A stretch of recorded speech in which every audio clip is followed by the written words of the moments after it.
আমাদের সমাজে বিয়ে কিন্তু একবারই হয়, তাই বিয়েটাকে আমরা একটা আলাদাই স্পেশাল দিন মনে করি। তো সেই দিনের মুহূর্তগুলো ক্যামেরা বন্দি না করলে থাকা যায় না, তাই ভাবলাম সবকিছু ক্যামেরা বন্দি করেই ফেলি আর সবাইকে সবকিছু শেয়ার করি। আর হ্যাঁ, কোথাও একটা শুভ কাজে যাওয়ার আগে কার কার গাড়ির তেল শেষ হয়ে যায় সবাই একটু কমেন্ট করে বলবে, যেরকম আমার এখন অবস্থা। তোমরা কিছু জিজ্ঞাসা করার আগে আমি সবকিছু বলেই ফেলি। আমরা এখন যাচ্ছি স্পেশাল একটা মার্কেটিং করতে যাচ্ছি, আবার শিলিগুড়ি বিধান মার্কেটে। আমাদের বাড়ির আমার ভাইস্তার বিয়ে, আমি শপিং করবো না তা কখনো হয়? মার্কেটিং করতে যাচ্ছি বলে এটা ভেবো না বন্ধুরা যে আমি পুরো শিলিগুড়িটাকে নিয়ে আসবো। বন্ধুরা আমি খুবই গরিব, আমি একটু টাকটুকু করতে যাবো, মানে টাকটুক করবো, বুঝছো? অতটা বেশি করবো না। আর হ্যাঁ, তোমরা যে আমার সাথে এই দুই মহা ব্যক্তিকে দেখছো, এরা কিন্তু আমার সিস্টার আর ব্রাদার। আর কি আমরা কি রাস্তা ভুল করে কলকাতার হাওড়া ব্রিজে চলে আসলাম নাকি? না না, এটা হাওড়া ব্রিজ না, এটা হলো সারাডাঙ্গি রেলওয়ে ব্রিজ।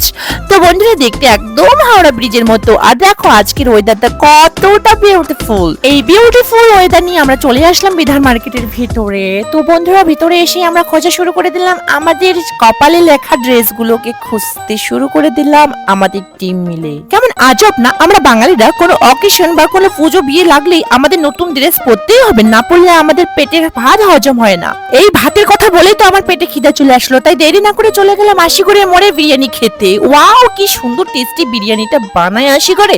তো গাইস, এত হালকা বয়সে শ্বশুর হয়েছি, সোনা দিয়ে বৌমাকে বরণ না করলে হয়, তাই শপিং করার পরে চলে গেলাম বৌমার জন্য গিফট কিনতে, মানে আমার ভাস্তি বৌমার জন্য। তারপরে বাড়ি আসার সময় এত মজা হয়েছিল বন্ধুরা, 4টা মানুষ একটা বাইকের উপরে বসেছি, তাও আবার বাইকটা চালাচ্ছিলাম আমি। কেমন অবাক ব্যাপার না, রূপেরানী বাইক চালাচ্ছে ট্যাঙ্কির উপরে বসে, তাও আবার। তারপরে বাড়ি আসার সময় দেখি এদিকে পুজো শুরু হয়ে গেছে, মানে আমাদের নিয়ম যেটা রিচুয়ালের মধ্যে থাকে সেটা শুরু হয়ে গেছে। মানে আমরা রাজবংশী, তাই আমাদের অধিবাসের দিনে একটা গায়ে হলুদ অনুষ্ঠান হয়, মানে অধিবাস করার সময়।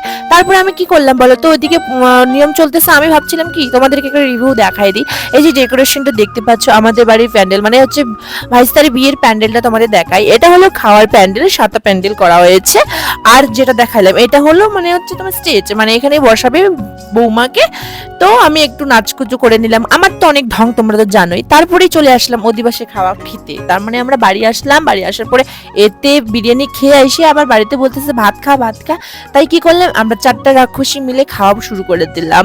তো খাওয়ার পরে চলে আসলাম বন্ধুরা, আর বেশি বকর বকর না করি, আমি এখন রেডি হয়ে গেছি জল ভরানোর জন্য। মানে এটা সকালের দিন, আমি সকালবেলা রেডি হয়ে গেছি, এই ড্রেসটা পরেছি। কেমন লাগতেছে এই ড্রেসটা তোমরা একটু কমেন্ট করে বলবে। এই ড্রেস পরে আমি চলে যাচ্ছি জল ভরতে, কারণ আমরা খুব গরিব, আমরা অত হাইফাই লেভেলের না, হাইফাই সাজতে পারি না, তো সাজিও না।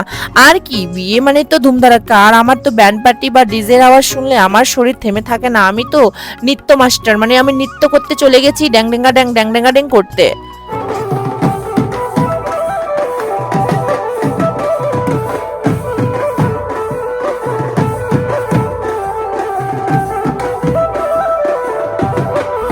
আমার ভিডিওটা দেখতেছো, মানে হ্যাঁ, এখন তোমাকে বলতেছি যে আমার ভিডিওটা এখন তুমি দেখতেছো, তার জন্য তোমাকে থ্যাংক ইউ সো মাচ। তার জন্য তোমাকে অনেক বুক ভরা ভালোবাসা। তুমি এখনই আমার এই কথাটা শুনতেছো আর তুমি আমার ভিডিওটা দেখতেছো। আমার পুরো ব্লগটা দেখো, খুব মজা পাবে, সত্যি বলতেছি। আমি বলবো খুব সুন্দর আছে এই ভিডিওটা। তো দেখতে পাচ্ছ বিয়ে মানেই খুব জমজমাট, তাই আমরা সবাই মিলে, আমার ভাইস্তি ভাগিনী, আমার মা, ও মা, আমার মাকে তো তোমরা দেখোইনি, আমার মা তো কত খুশি, কি নাচ করতেছিল। দাঁড়াও আমি তোমাদেরকে দেখাই। ওই যে মাঝখানেরটা আমার মা, আর এদিকে আমি। আমরা সবাই মিলে খুব মজা করতে পছন্দ করি, তাই আমিও, বাবা আমার তো হাত পা থামে না। বৌদি, এই তো আমার মা আমার সামনে চলে আসলো, এই দেখো দেখো দেখো, এই যে আমরা, আমার পাশে আমার মা আর আমি। মা ছেলের নাচ দেখে তো এক একজন বলতেছে বাহ তোমাদের এত মিল। হ্যাঁ, আমার মার সাথে আমার খুবই ফ্রেন্ডশিপ মিল, আমার মা আমার বেস্ট ফ্রেন্ড। তো সো গাইস, তোমাদের থ্যাংক ইউ সো মাচ আমাদের এত ভালোবাসা দেওয়ার জন্য। আর ভিডিওটা ভালো লাগলে অবশ্যই শেয়ার করে দেবে, লাইক কমেন্ট অবশ্যই করবে।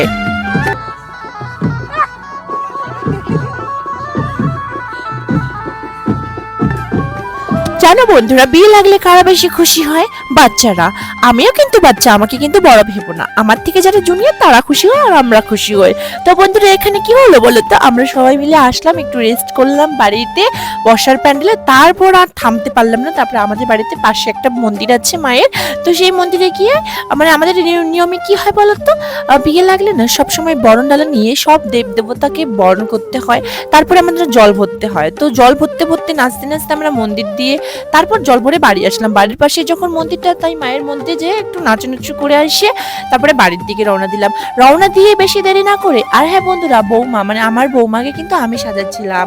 এখানে একটা টুইস্ট আছে বন্ধুরা, আমার মানে ভাস্তি বৌমা হয় আমার নিজেরই, মানে ভাস্তি বৌমা তো জানোই আমার বৌদি, মানে আমার দাদার ছেলে তার বউ, মানে এটা কি বলতো একটা সম্বন্ধ। তো এখানে কি শ্বশুর বৌমা বলে সম্বন্ধ হয়। তো হ্যাঁ, তোমরা এখন ভাবতেছো কথাটা শুনে যে শ্বশুরটা হয়ে বৌমাটাকে কি করে সাজাইলো। এটা সবাই আমাদের বাড়ির যত নিমন্ত্রণ গেস্ট আসছিল সবাই জিজ্ঞাসা করতেছিল বউটাকে কে সাজাইছে, বউটাকে কে সাজাইছে, সবাই জিজ্ঞাসা করতেছিল যে এটা কেমন আজব ব্যাপার না বন্ধুরা, যে শ্বশুর হয়ে বৌমাকে সাজাইলো। কিন্তু কি করবো বন্ধুরা, আমি একজন আর্টিস্ট, তো আমাকে আমি যখন সাজাইছিলাম আমি বৌমাকে সেই হিসেবে দেখছিলাম যে আমি একজন আর্টিস্ট, তো আমি আর্টিস্ট হিসেবে আমার ক্লায়েন্টের উপরে যেভাবে কাজ করা হয় সেভাবে করছিলাম। তো এখানে না শ্বশুরকে ধরেছি না বৌমাকে ধরেছি, যা হবে বিয়ের পর সম্পর্কটাকে ধরা হবে। তো সেই অনুযায়ী বৌমাকে সাজানো হয়েছে। তো এতে যদি আমার ভুল হয়ে থাকে তো বন্ধুরা তোমরা অবশ্যই কমেন্ট করে বলবে।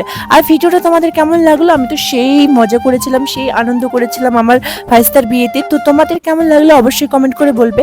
আর হ্যাঁ বন্ধুরা, তোমরা দেখতেছো যে বৌমাকে আমাদের বাড়িতে কেন বিয়ে তো হচ্ছে, কারণ আমার ভাইস্তা বৌমাকে বাড়ি নিয়ে আসছিল, কারণ ও পাড়ায় নিয়ে আসছিল। জানোই তো এখনকার যুগ, কারণ এখন তো ভালোবাসা পালাপালি নিয়েই হয়, তো এই জন্য পাড়ায় নিয়ে আসছিল, যার জন্য আমরা এখানে খুব ধুমধাম করে বিয়ে দিয়েছিলাম। আর হ্যাঁ, আমার এই বৌমাকে সাজাচ্ছিলাম। বৌমাকে কেমন লাগলো, আমাকে কেমন লাগলো, আর আমার পুরো পরিবারকে কেমন লাগলো, এই পুরো ভিডিওটা তোমাদের কেমন লাগলো অবশ্যই কিন্তু কমেন্ট করে বলবে। আর পেজটাকে কিন্তু ফলো করতে ভুলবে না কেউ। আর যদি ভিডিওটা ভালো লাগে অবশ্যই বন্ধুদেরকে দেখার জন্য শেয়ার করে দেবে, তোমার কোনো ক্লোজ ফ্রেন্ডকেও শেয়ার করে দেবে, আমাকে পরিচিত করিয়ে দেবে। আর হ্যাঁ বন্ধুরা, যারা নতুন দেখতেছে ভিডিওটা তাদের জন্য থ্যাংক ইউ সো মাচ। আর ব্লগটা কেমন লাগছে এটা কিন্তু অবশ্যই কমেন্ট করবে। তারপরে এত কিছু হওয়ার পরে আমরা চলে গেলাম খাইতে। তোমরা জানো বন্ধুরা, খাওয়ার সময় আমরা একদমও পাইনি, এত লেট করে খাইছিলাম না, আমরা কি বলবো, মানে নিজের বিয়েতে তুমি জানোই নিজের বিয়েতে কত সমস্যা হয়, নিজের বিয়েতে কত চাপ থাকে, সেটাই হলো ব্যাপার। এত কাজের চাপ রেখে কি করে খাইতে যাই, এই জন্য সবকিছু সাজাগুজু করে সবাই মিলে। এখানে আমার যত ফ্রেন্ড সার্কেল আছে, মানে আমার দাদা প্রশান্ত দা, তারপরে রাজা দা, তারপরে রথিন দা, ক্ষীরু, তারপরে হচ্ছে পলাশ, শিবুদা, সবাই মিলে এখানে আমরা খাচ্ছিলাম। খাওয়া দাওয়ার পর তারপরে তো চলে গেলাম ডিজেতে নাচ করতে। আর জানোই তো আমি তো বাজনা ডিজে শুনলে কোনো চুপ থাকি না, নাচা শুরু করে দিলাম। এই তো নাচার পরে সবাই মিলে একটু আনন্দ করে প্রশান্ত দ্বারা বাড়ি গেল। আর আমরা তো সারা রাত মজা করছিলাম বন্ধুরা, বিয়ে বাড়িতে এত মজা হচ্ছিল। আমার বিয়েতে সবাইকে ইনভাইট করবো, আমার ভাইস্তার বিয়ে তো এই জন্য কাউকে ইনভাইট করতে পারিনি, যার জন্য আমি সবার কাছে সরি। আর হ্যাঁ, আমার বিয়েতে তো তোমাদের সবাইকে ইনভাইট করবো, তো তোমরা সবাই অবশ্যই আসবে আমার বিয়েতে। আগেই তোমাদেরকে অ্যাডভান্স ইনভাইট করলাম। আর এই যে দেখো বৌমার ফাইনাল লুক, কেমন লাগছে বৌমাকে আর আমাকে কেমন লাগছে অবশ্যই কমেন্ট করে বলবে। এটা হলো আমার ভাইস্তা। তো টাটা বাই বাই, দেখা হচ্ছে পরের ভিডিওতে। ভিডিওটা অবশ্যই ভালো লাগলে লাইক কমেন্ট